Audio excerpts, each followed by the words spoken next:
Okay, I have one question. In the Surah Al Imran, verse 50, it says to follow the teachings of Jesus. Why doesn't anyone do this? Can you mention your name, sister, please? Chastity? Sister asked a question that the Quran says in Surah Imran, chapter 3, verse number 50, that we have to follow the teachings of Jesus Christ, peace be upon him. And there are many verses which say that we have to believe in Jesus, peace be upon him.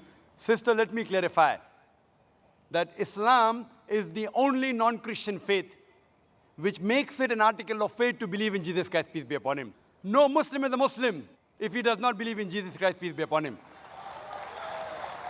We believe that he was one of the mightiest messengers of Allah subhanahu wa ta'ala. We believe that he was the Messiah translated Christ. We believe that he was born miraculously without any male intervention, which many modern day Christians today do not believe. We believe that he gave life to the dead with God's permission. We believe that he healed those born blind and lepers with God's permission. The Christian and the Muslim sister, we are going together.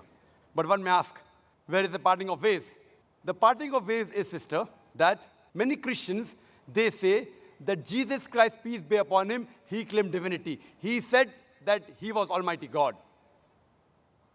If you read the Bible, sister, there is not a single unequivocal statement in the complete Bible where Jesus Christ, peace be upon him, himself says that I am God, or where he says worship me.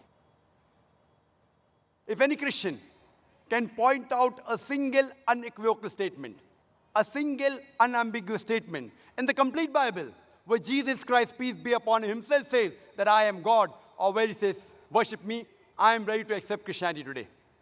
I am not speaking on behalf of my other Muslim brothers.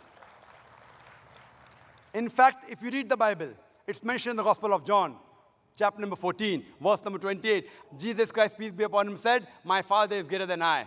Gospel of John, chapter number 10, verse number 29, my Father is greater than all. Gospel of Matthew, chapter number 12, verse number 28, I cast out devil with the Spirit of God. Gospel of Luke, chapter number 11, verse number 20, I cast out devil with the finger of God.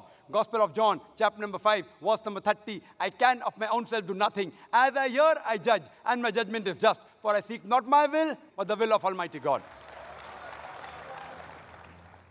But the will of my Father. Anyone who says that I followed not my will, but the will of Almighty God, he's a Muslim. Jesus Christ, peace be upon him, was a Muslim. He never claimed divinity. And it's clearly mentioned in the book of Acts, chapter number 2, verse number 22. Ye men of Israel, listen to this. Jesus of Nazareth, a man approved of God amongst you, by wonders and miracles and signs which God did by him, and you are witness to it. Jesus of Nazareth, a man approved of God amongst you, by wonders and miracles which God did by him, and you are witness to it. So we believe that Jesus Christ, peace be upon him, he was one of the mightiest messengers of God, but he was not God. So here we differ. As far as the teachings are concerned, your basic question was that Quran says we have to follow the teachings of Jesus Christ, peace be upon him. When Jesus Christ, peace be upon him, came in this world, he was only sent for the Jews, only for Bani Israel. The Quran says clearly in Surah Saf, chapter number 61, verse number 6, that Jesus Christ, peace be upon him, came as a messenger to the Bani Israel. It's mentioned in Surah Al Imran, chapter number 3, verse 49, that Jesus Christ, peace be upon him, was sent only for the Bani Israel. It's mentioned in the Gospel of Matthew, chapter number 10, verse number 5 and 6. Jesus Christ, peace be upon him, he says, go ye not into the way of the Gentiles. Who are the Gentiles? Non-Jews, Hindus, Muslims. Go ye not in the way of the Gentiles, enter ye not into the city of the Samaritans, but rather go to the house of the Lordship of Israel. And a similar message is repeated in the Gospel of Matthew, chapter number 15, verse number 24. He says to the apostles that I have been sent not but to the Lordship of the house of Israel. So Jesus Christ, peace be upon him, was sent only for the Bani Israel. And his message was supposed to be followed only for a particular time period. That's what the Bible says, that's what the Quran says. In spite of this, sister, if you read the Bible, what Jesus Christ, peace be upon him, says, if you analyze, it's mentioned in the Gospel of Luke that Jesus Christ, peace be upon him, he was circumcised on the 8th day. We Muslims, mashallah, we are circumcised Majority of the Christians aren't circumcised. So if you say that following the teachings of Jesus Christ, peace be upon him, makes you a Christian, then I'd like to say that I'm more Christian than the Christians themselves. It is mentioned in the Bible. In the book of Ephesians, chapter number 5, verse number 18, that be not drunk. It's mentioned in the book of Proverbs, chapter number 20, verse number 1, that wine is a mocker. We Muslims, we don't drink alcohol. Quran says in Surah Ma'idah, chapter number 5, verse number 90, alcohol is haram, we don't touch it. We don't touch it as a whole. The Muslims are the biggest community of teetotalers. So according to the Bible, you should not have alcohol. It's mentioned in the Bible that you should not have pork in several places. It's mentioned in the book of Leviticus, chapter number 11, verse number 7 and 8. It's mentioned in the book of Deuteronomy, chapter number 14, verse number 8. In the book of Isaiah, chapter number 65, verse number 2 to 5. No less than 5 places that you should not have pork. We Muslims, we don't have pork. But majority of the Christians, they have pork. So if Christian means a person who follows the teachings of Jesus Christ, peace be upon him, we Muslims are more Christian than the Christians themselves. I can go on and on. When Jesus Christ, peace be upon him, was asked that which is the first of the commandments, he mentioned in the Gospel of Mark, chapter number 12, verse number 29, he said, Shama Israelo adnai hayno adnai echad. It's a Hebrew quotation which means, Hear, O Israel, the Lord, our God, is one Lord. We Muslims, mashallah, we believe in none but one God. Majority of the Christians, they believe in Trinity. Father, Son, and Holy Ghost. So if you say Christian means the person who follows the teachings of Jesus Christ, peace be upon him, we Muslims are more Christian than the Christians themselves. And you can refer to my video cassette, Similarities Between Islam and Christianity, which will give you more details, that we are following more of the Bibles, the teachings of Jesus Christ, peace be upon him, than the Christians themselves. Hope that answers the question, sister. May I request our questioners to kindly state their names and profession so that we get a clear context with what background they're asking their question, and Zakir can, inshallah, give you a more appropriate response. And we would request our volunteers to kindly see that very courteously the non-Muslim brothers and sisters are given the first preference. May I put this too also in context? The objective is, the brothers, this is an open question answer session, and you can feel free to ask any questions on the topic of the day, and you are totally free to criticize Islam, attack Islam. If Dr. Zakir is speaking anything which is wrong or not speaking appropriate to the context of peace or what the message of Islam states, and it is against the basic humanity, feel free to ask him. You are under our full protection, and we appreciate a person who would criticize us openly in a context like this than a person who would be against and feel bad in the heart and not come out in the open about what we feel. We want you to come out in the open, ask questions, criticize, attack Dr. Zakir. This is your opportunity. Please don't miss it. Now, this is your opportunity for the next 1 hour. Feel free to ask questions. Yes, brother. Assalamu alaikum. My name is Ludovic Bonilla. I am French, non-Muslim, and I am traveling 8 months in India. I am 18 years old. I completed my 12 in June. And so, inshallah, if you agree, I will meet you in private. But now I just would like to ask you about the Jews. Maybe, if I am not wrong, you said that it is written in the Quran that Jews and pagans are the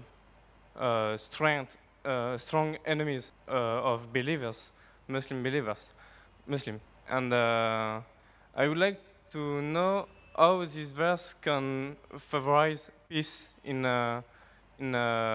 humankind when we see the troubles between Palestine and Israel, how some Muslim and some Jews cannot misunderstand this verse, because maybe it can provoke some misinterpretation, or if it's literally that Jews and Muslims have to be enemies.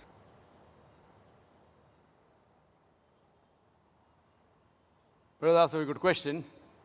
That he said, I said in my speech, and I quoted the verse of the Quran of Surah Ma'idah, chapter 5, verse 82, which says that strongest in enmity to the Muslims would be the Jews and the pagans, and the closest in love would be the Christians.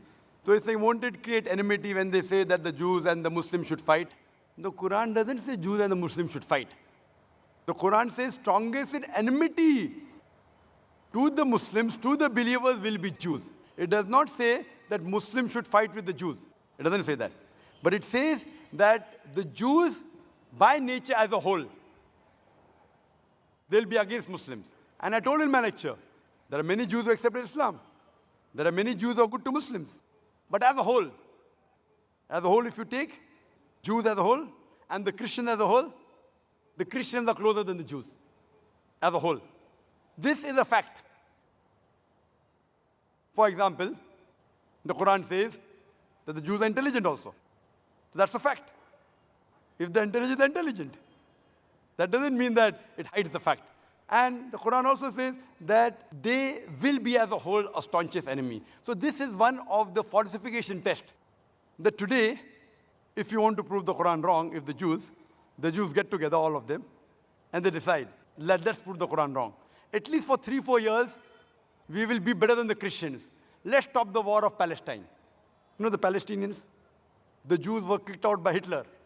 Hitler incinerated 6 million Jews. He kicked them out of Germany. The Arabs, the Palestinians, they do ahlan wa sahlan. Come with open arms. After a few years, they are kicked out of the home. Imagine someone gives a traveler his home to live, and the traveler kicks him out of his home, and he's shouting that he has taken my house, and you're calling them terrorists. So what they have to do is, let's get together and solve this problem. Whatever the problem is. Today, America is controlled by the Jews. Whether it be the banks, whether it be the money, whether it be the power. According to the American survey, no one can become a president of USA without walking the Star of David. So the Jews are a minority, less than 5% in America. But they're controlling the economy, they're controlling America. Fine? So if they're controlling America, let all of this, let's solve the problem of Palestine, let's solve the American problem. Not forever. Few years. 4-5 years only. And the problem is solved. So we aren't telling that the Muslims should fight with the Jews. In fact, the Quran says, even if your enemy wants peace, several places, even if they come to fight you, it's mentioned in Surah Anfal, in the battle, if they want peace, give it to them. So Quran is always for peace. Quran is always encouraging them. But if a person does not want peace to prevail, what can we do? Islam is a religion of peace. It wants peace, but it even mentions facts. That means we have to be careful of the Jews. Not that we have to fight them, unless they come and fight with you. That's a different thing. Imagine what's happening in Palestine, what's happening in other parts of the world. So brother, for peace to prevail, you have to follow the guidance of the Quran and live harmoniously rather than be enemies. So Quran doesn't say that Jews should be enemies, but they will be, it's saying. Hope that answers the question. Can we have the next question from the brother in the rear? I am Mr. Chauhan, retired teacher. Before question, I would like to salam all of you. Wa alaikum assalam wa rahmatullahi wa barakatuh. My question is, the Quran is word of God, as you propounded in detail. But I doubt that Quran is not only the word of God, but it is mixture of God's and Prophet's word. How? Because in several verses you mentioned that I have not written, as Prophet mentioning, that I have not written, it is not my word. Wherever he has clarified that it is not my work. So what about these words? These are not his words. Please. Brother asked a very good question. And that logic I use when I speak to the Christians about the Bible. The brother said, then undoubtedly you proved it's the word of God. But besides being the word of God, there's the words of prophet because it's mentioned in the Quran, I did not write it. Brother, no verse of the Quran says, I did not write it. You point out the verse, and I'll accept that the Quran is not the word of God. What does the Quran say? They say that the prophet wrote it. And I quoted. Maybe you misheard me. What I said, that Surah Sajda, chapter number 32, verse number 1 to 3. They say that the prophet forged it. Tell them, nay, it is the truth from Almighty God. It is Almighty God talking.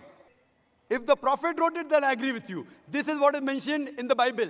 In the Bible, it says that Moses, peace be upon him, he says that I died on so and so. Neither Moses wrote it, neither God wrote it. So if Moses wrote the book, how can he say that I died? So that's what you find in the Bible. Jesus Christ, peace be upon him, speaking. So what we say, as far as the Quran is concerned, never will you find any direct speech of the prophet. If it is quoted by Almighty God, in inverted commas. Almighty God may say that the prophet replied, but never does the Quran say, I did not write it. In fact, the Quran says, it is from Almighty God. And I quoted several verses. If you want me to repeat, I can repeat again. Surah Anam, chapter number 6, verse number 19. Surah Anam, chapter number 6, verse number 93. Surah Yusuf, chapter number 12, verse number 1 and 2. In Surah Taha, chapter number 20, verse number 113. In Surah Sajda, chapter 32, verse number 1 to 3. In Surah Yasin, chapter number 38, verse number 1 to 3. In Surah Zumur, chapter number 39, verse number 1. In Surah Ghafir, chapter number 40, verse number 2. In Surah Jasha, chapter number 45, verse number 2. Several places the Quran says, this book is a revelation from Almighty God. Direct speech. Hope that answers the question. Yes, sister. Hi, my name is Sarah. I am an independent student. I graduated in America. I'm here studying independently. As you have stated, Jesus never does claim divinity in the Bible. In Revelation chapter 1, I can't read the whole chapter because it would take a very long time, but Jesus is speaking, and he says, do not be afraid. I am the first and the last. I am the living one. I was dead, and behold, I am alive forever and ever. I hold the keys of death and Hades. He also says, I am the Alpha and the Omega, who is and who was and who is to come, the Almighty. These are also names of God written in the Old and New Testament. And I don't see how that does not show that Jesus is not genetically the Son of God, but spiritually the Son of God. The sister asked her question. She quoted Revelation chapter number 1. She didn't give the verses. She's talking about the first 20 verses. And I'm Alpha and Omega is verse number 11. Revelation chapter number 1, verse number 11, where Jesus Christ, peace be upon him, says that I'm Alpha and Omega. So she says, just because Jesus Christ, peace be upon him, says, I'm Alpha and Omega, I'm first and the last, according to you, he is claiming divinity. Mark me. I had said there is not a single unequivocal statement, not a single unambiguous statement in the complete Bible where Jesus Christ, peace be upon himself, says that I am God, or where he says, worship me. He didn't say. Now you are saying that because Jesus said I'm Alpha and Omega, therefore is Almighty God. What do you mean Alpha and Omega? I'm the first and the last in what? Do you mean Jesus Christ was first in this world? No. He was born in a stable. Before him was his mother. There were many prophets that came before him. So surely he's not the first. Neither is he the last. In the Bible, it says Prophet Muhammad, peace be upon him, he'll be coming. It's mentioned in the Gospel of John, chapter number 16, verse number 12 to 14. I have many things to say unto you, but ye cannot bear them now. For he, when the Spirit of truth shall come, he shall guide you unto all truth. He shall not speak of himself. All that ye hear shall he speak.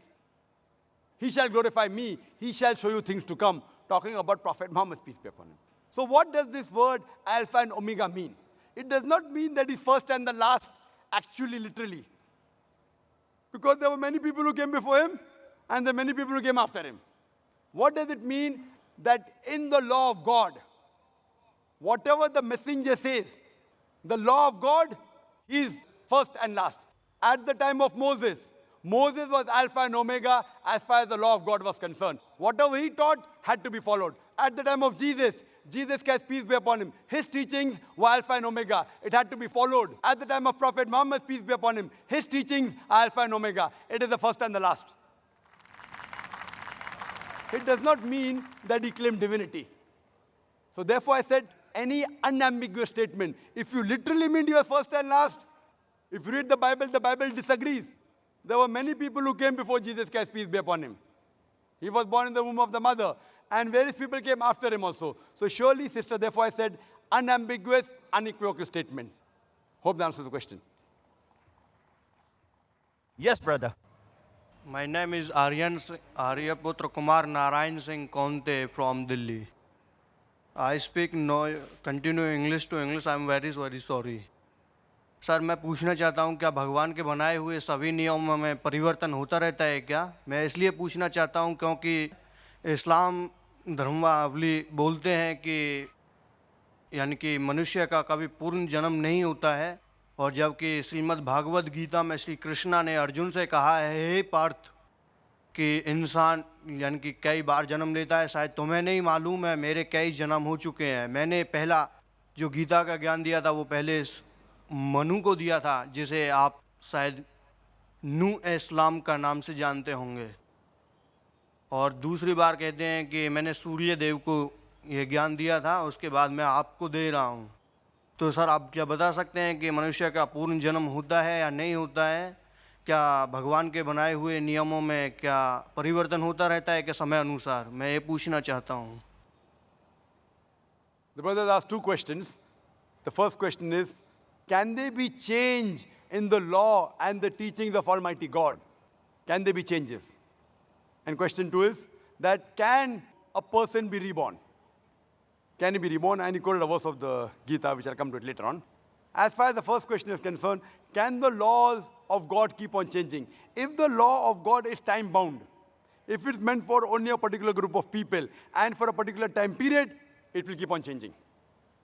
For example, as I mentioned in my talk, Torah, Zabur, Injil, all of them were revelation of God, but they were meant for a particular group of people and for a particular time period. But once the last and final revelation of God has been revealed, nothing new can be added, nothing can be subtracted. Quran is the last and final revelation of Almighty God. No other revelation is going to come. Prophet Muhammad, peace be upon him, is the last and final messenger. There is no other messenger to come. Allah says in Surah Azab, chapter 30, verse number 40, مَا كَانَ مُحَمَّدٌ أَبَا أَحَدٍ مِّن رِجَالِكُمْ وَلَٰكِنَّ رَسُولَ اللَّهِ وَخَاتَمَ النَّبِيِّينَ وَكَانَ اللَّهُ بِكُلِّ شَيْءٍ عَلِيمًا. That Muhammad, peace be upon him, is not the father of any of you men, but he is the messenger of Allah and is the seal of the prophets. And Allah is all-knowing, full of wisdom. After Prophet Muhammad, if anyone says that he is a messenger of God, he gets revelation, then he requires a psychiatrist. Prophet Muhammad is the last and final messenger. After Quran, no other revelation is going to come. And Quran clearly mentioned in Surah Ma'idah, chapter 5, verse number 3, on this day have I completed my religion for you, and I've chosen for you Islam, and complete my favor on you. Once the religion is completed, nothing new can be added, nothing can be subtracted. So as far as your question, yes, the old revelations, there can be changes. But the basic message from the first revelation till the last about Tawheed, about oneness of God is the same. So all the revelations that came before the Quran, they have not maintained their pure form. They have been changed by human beings. And because it was not meant for eternity, Almighty God didn't feel it fit to be preserved. But as far as the Quran is concerned, Allah says in Surah Hijr, chapter number 15, verse number 9, we have revealed the Quran and we shall guard it from corruption. This Quran, even if all the human beings try and change the Quran, they cannot do it. All the human being and jinn, they get together, they can't change the Quran. So as far as the previous revelation, yes, there can be a change. But the final revelation, no, it cannot be changed. It is the ultimate. Now coming to your second question. Second question ये है sir, second question में जुड़ा रहा हूँ अभी, यानी कि अल्लाह के पास तीन नेक बंदे जो रहते हैं, उनमें हमारी ओर से ब्रह्मा, विष्णु, महेश, तीनों के काम अलग अलग हैं, यानी कि पहला ब्रह्मा, यानी कि जैसा जो जीव काम करता है उसके हिसाब से उसको जन्म यानी कि योनि में भेज देते हैं। दूसरा काम है विष्णु, जो विष्णु जी हैं वो जीवों की पालना पोषणा की ओर ध्यान देते हैं। तीसरे जो महादेव हैं जिनको देवादिदेव महादेव यानी कि शिव शंकर बोलते हैं, यानी कि वो सब का हिसाब बराबर करते हैं। यानी कि आपके पास जो यानी कि अल्लाह ताला के पास जो 3 बंदे नेक बंदे रहते हैं उनका भी काम क्या है? यही है। भाई साहब आपने इस्माइल, इज़राइल। एक नया सवाल पूछा जी इसका जवाब दूंगा। पहले पुराने सवाल का जवाब दूं कहने में। जी आपने पुनर्जन्म की बात की बराबर, जी तो उसका जवाब चाहिए या नहीं चाहिए? चाहिए। चाहिए ना। तो पहला पुनर्जन्म की बात करूंगा, फिर आपकी ब्रह्मा विष्णु और शिवा की भी बात करूंगा। हाँ इंशाल्लाह तीनों की बात करूंगा मैं। There was asked another new question. So I told him first I'll reply to the old question, then I'll come to a new question. His previous question was that do you believe in reincarnation in a second life? As far as reincarnation is concerned, what you quoted is Bhagavad Gita. But the highest scripture in Hinduism is Ved. Vedas are number one. They are the Shrutis. Then later on come the Smritis. Mahabharata, part of Mahabharata is Bhagavad Gita. Though Bhagavad Gita is more widely read than the Vedas, but in authenticity, in grade, Veda is higher. The Ved speaks about Punarjanam. Punarjanam means next life. And if you read the Quran too speaks about next life. Quran says you'll come in this world, you'll die, again you'll be resurrected. Punar means next, Janam means life. Punarjanam. Nowhere does the Veda speaks about death, life, death, life, death, life, death, life. Nowhere. Nowhere. Neither does the Bhagavad Gita speak about that. What you quoted to me is a verse of Bhagavad Gita, chapter number 4, verse number 22. I'm giving you the reference. Where it's mentioned in Bhagavad Gita, according to the Hindus, it's the word of Almighty God. And it says that as the human beings keep on changing the clothes, they throw away the old clothes and put on new clothes, same way the soul will take a new body. We'll throw away the old body, new body. I have got no problem. In this world, you have this body. When you die, you are resurrected, new body, no problem. It is matching with the Quran, matching with the Veda. But this philosophy, what you're talking about reincarnation, in Sanskrit, it is called as samskara. The theory of reincarnation, the theory of life and death, called as rebirth, correct? Now, this theory was propounded by the scholars of Hinduism. It's nowhere mentioned in the Vedas. Why? Because they could not justify. Some people are born deaf, some people born rich, some people born in a poor family, some people are born healthy, some people congenital heart disease. How can God be unjust? So they couldn't justify, so they came with the philosophy of death, life, karma and dharma. Karma is the deed, action, dharma is the law. So, what justification? How can God be unjust? How can a person be born with a heart disease? Last life, he did some sin. This was a philosophy assumption by the scholars of Hinduism, not by Ved.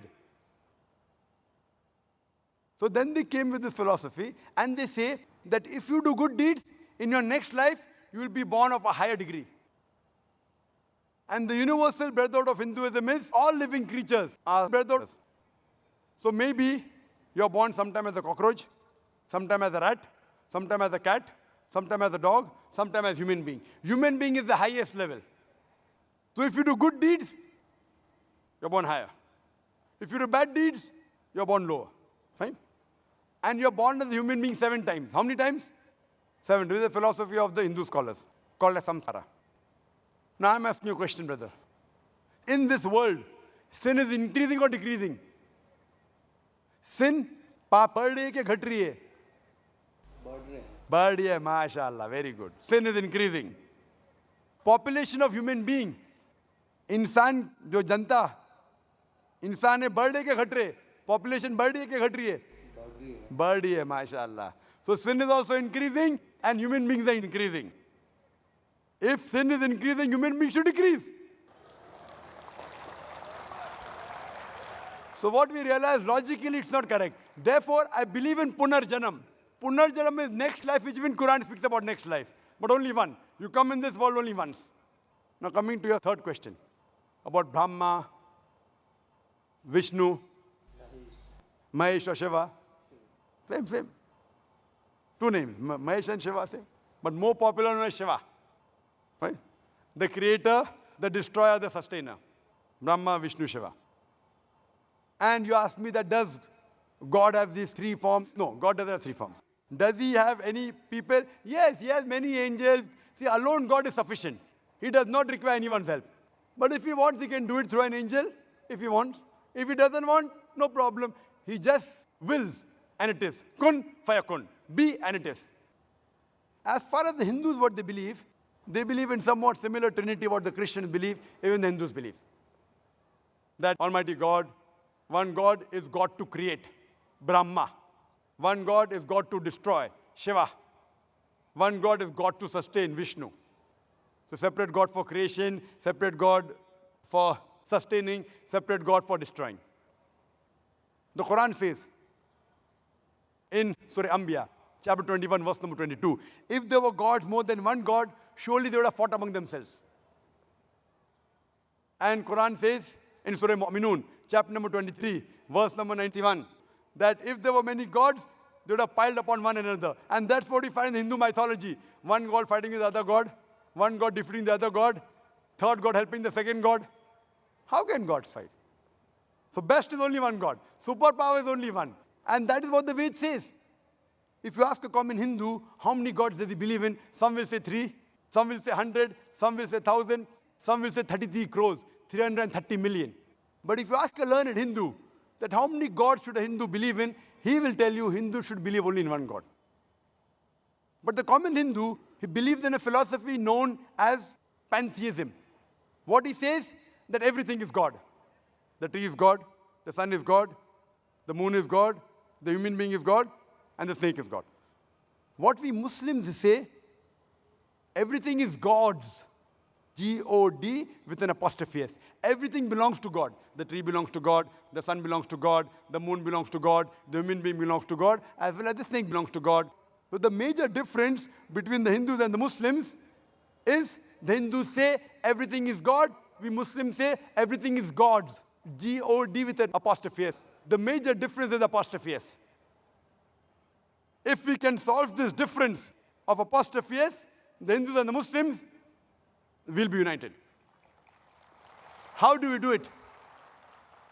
Allah says in the Quran in Surah Al-Imran, chapter number 3, verse number 64, "Ta'alaw ila kalmatin sawa'in bainana bainakum." Come to common terms as between us and you. Which is the first term? Allah na'budu illallah. That we worship none but Allah. Wala nushrika bihi shay'an. That we associate no partners with Him. Wala yattakhiza ba'duna ba'dan arbaban min dunillah. That we erect not among ourselves lords and patrons other than Allah. Fa in tawallahu. If then they turn back. Faqul ishhadu bi anna muslimun. Say we bear witness that we are Muslims bowing our will to Allah subhanahu wa ta'ala.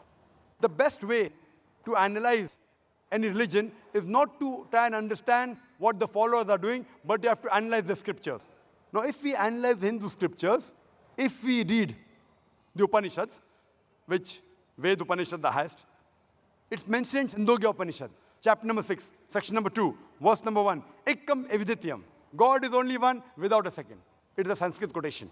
Ekkam evidityam. God is only one without a second. It's mentioned in Shvetasvatara Upanishad, chapter number 6, verse number 9. Nachasya kasij janitana chadipa. Of him there is no Lord. He has got no parents. Almighty God has got no superior. He has got no mother. He has got no father. It's mentioned in the Shvetasvatara Upanishad, chapter number 4, verse number 19. Na tasya pratima asti. Of that God, there is no pratima. Pratima means image. Pratima means photograph, idol, sculpture, painting. Almighty God has got no photograph, has got no sculpture, has got no statue, has got no painting. He has got no images. And amongst the Hindu scriptures, the most sacred are the Veds. It's mentioned in Yajurved, chapter number 32, verse number 3. Na tasya pratimasti. Of that Almighty God, there is no pratima, there is no images, there is no photograph, there is no sculpture, there is no statue. It's mentioned in Yajurved, chapter number 40, verse number 8. Almighty God is pure. It's mentioned in Yajurved, chapter number 40, verse number 9. Andhatma pavishanti ya asambuti mupaste. They are entering darkness, those who worship the asambhuti. Asambhuti are the natural things like fire, water, air, etc. And the verse continues, they are entering more in darkness, those who worship the sambhuti. Sambhuti are the created things like table, chair, idol, etc. Who says that? Yajurved, chapter number 40, verse number 9. And the Brahma Sutra of Hinduism is Ekam Braham Devatya Naste. Nena Naste Kinchan. Bhagwan ek hi hai, dusra nahi hai. Nahi hai, zara bhi nahi hai. There is only one God, not a second one. Not at all, not at all, not in the least bit. We'd like our audience to give this young boy a good hand, because I think when we are young, we are more innocent, we are more righteous, we are more truthful. He's an example of it, putting a very genuine question. He had a genuine question. He believed in a genuine approach. Alhamdulillah. May we have the next question from the brother in the back?